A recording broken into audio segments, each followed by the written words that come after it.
ناظرین موږ سره موجود میاں افتخار صاحب دا موقع خو داسې نه ده چې موږ تاسو یو سیاسي سوال وکړو لیکن داسې کار دی موږ کور کې اور لګېدلی دی او اور داسې لګېدلی دی چې علماء کرام شهیدان شو پولیس فورسز شهیدان شو روزانه حملې دي دهشتګردۍ واقعات بلوچستان کوم واقعات دي ډېر افسوسناک دي بحثیت عوامي نېشنل پارټۍ یو مشر تاسو دې په کوم نظر سره ګوري او د دې څه حل دی داسې ده چې حالات چې څومره خراب دي داسې ښکاري چې د دې نه به زیات خراب وي او د هغې غټه وجه دا ده چې زموږ د خپلو پالیسو مطلب چې کمې دی چې تر څو موږ خپله قبله درست کړې نه خپلې پالیسۍ هم ټیک کړي نه په دهشتګردو کې ګډ او بډ هم ختم کړی نه او په رښتیا باندې چې کوم دی موږ وګورو چې کوم د دهشتګرد او دهشتګردو مطلب چې سپورټران دي دا ټول ختمول غواړي که موږ پکې ښه خراب کوو نو دا دهشتګردي ختمیږي نه دا یو منافع بخش کاروبار دی او دومره موده شو دا به جاري او په دنیا کې 45 کاله چرته جنگ نه دی شوی د پښتونخوا په دې سیمه باندې دا 45 کاله شو چې دا جنگ روان دی او دهشتګردي اوس جنگ شکل ځکه اختیار کو چې افغانستان پاکستان ترمنځ جنگ کوي او چې د دې دواړو د جنگ نه خبره اوچته کړي نو دا بین الاقوامي جنگ دی ځکه چې دې کې امریکا هم ده دې کې چې کوم دی نو روس هم دی دې کې چین هم دی او دا ډېر تفصیل غواړي خو دا نوی جنگ ته اوس څنګه داخلېږو که په دې نوي جنگ کې زمونږ حکومت پاکستان خپله پالیسي درست نه کړه او د تیرو د دوو جنګونو مونږ ښکار شو او د دې درېیم ښکار شو خدای خبر چې بیا به مونږ کې څوک ژوندي او څوک بني او د دې ملک حشر به سي لهذا د دې ټوله ذمهواري د هغې خلکو په غاړه ده څوک چې پالیسۍ جوړوي پالیسۍ غلطې دي دا شل ځل مونږ ووي دا درست کول غواړي نن چې کوم دی په دې ځي کې د اسټبلیشمنټ د مرکزي حکومت او صوبایي حکومت په امن و امان کې مکمل طور ناکام دی د دې ناکامۍ د وجې دوی په یو بل باندې ورتپي دا پلان کې وکړو دا ډینګړی وکړو بی ښکاره جاره خبره ده چې دا دهشتګرد راوستي چا دا دلته ټرین کړي چا دي او دا ولې چې کوم دی نو دا هر څه روان دي نو خو چې چا راوستي و هغه دې ختم کړي نو دا څه خبره ده او بیا موږ هم دې مارې وایو چې 40,000 دا تازه راغلي دي نو زموږ د فوج خو 7,00,000 دی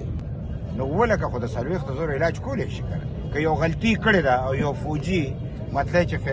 فیضامي چې کوم دی نو هغه دا خلک راوستي دي نو په کار دی چې دوی د هغې ازاله وکړي که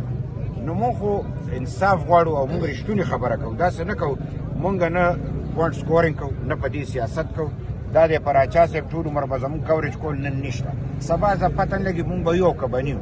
موږ خو د دې خاورې لپاره امن غواړو او موږ په ټوله دنیا کې امن غواړو اوس ټرمپ یو اعلان کړی دی او هغه ساده اعلان کړی چې زه به مطلب چې باګرام بیس نیسم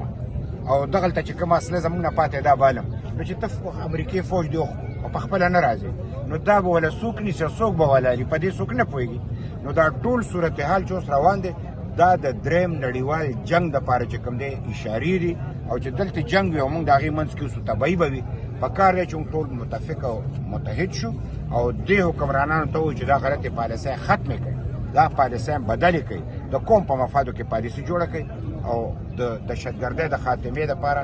نیغ په نیغه لین دی ښه طریقه ده چې ته په خپله باندې دهشتګردي ختمول غواړې قوم به در سره ملګرتیا کوي کني په اپریشن کې هم د قوم تباه کړی دهشتګرد نه دي خراب شي په مذاکراتو کې هم د قوم تباه کړی دی دهشتګرد نه دي ختم شي لہذا په ځان غور وکړه په خپلو پالیسو غور وکړه پالیسۍ درست کړه دهشتګردي به ختم شي امن به راشي کہ مذاکرات ایک بین الاقوامی اصول ہوتا ہے سفارتی اصول ہوتا ہے سفارتی اصول کے بنیاد پہ مذاکرات ہوتے ہیں اور اس مذاکرات کے نتیجے میں مسئلہ حل ہوتا ہے اور اگر کوئی صوبائی وفد یعنی اس سے قبل صوبائی وفد گئے ہیں یعنی یہاں پہ اسفندیار ولی خان صاحب گئے ہیں آفتاب شیرپو صاحب گئے ہیں اور ہمارے پشتونوں کے اکابرین گئے ہیں لیکن پاکستان نے تمام مینڈیٹ ان کو دیا تھا کوئی بھی اگر مذاکرات کرنا چاہتے تو مکمل مینڈیٹ کے ساتھ جائے اور پرامن طریقے سے مذاکرات